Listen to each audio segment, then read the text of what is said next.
Here's the thing. Everywhere you look, someone is learning web development. Take a walk outside. You'll bump into 3 React developers before you even reach the grocery store. Half of them don't know what React actually reacts to, but they have the sticker on their laptop, so it counts. Now, breathe for a second, because this gets funnier. People treat web dev like it's the spiritual path to success.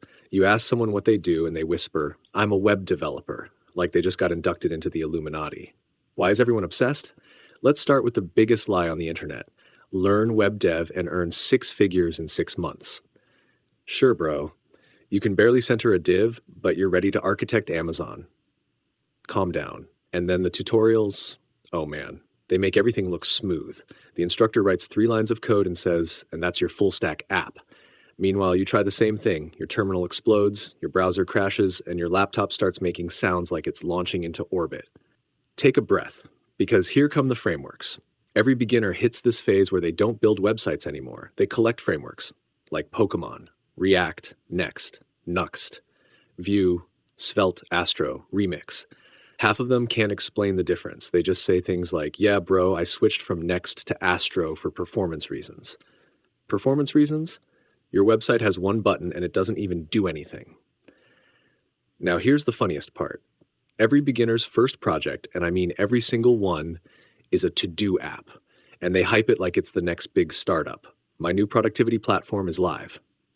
Platform? It has 3 tasks and none of them save after refresh.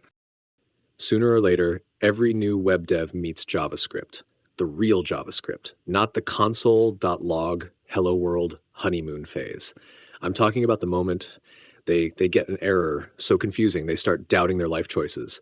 Something like, cannot read property undefined of maybe defined, but actually not. And that's the moment their soul leaves their body. Then comes the job search. They jump onto LinkedIn with a bootcamp certificate and a dream. Everyone's bio says, aspiring web developer. At this point, it's basically a religion. But here's the truth. The real reason people love web dev. And it's not complicated. It's that tiny dopamine hit when you hit refresh and something actually appears on screen. For one glorious moment, you feel like a wizard, a genius, a creator, and then CSS ruins your day.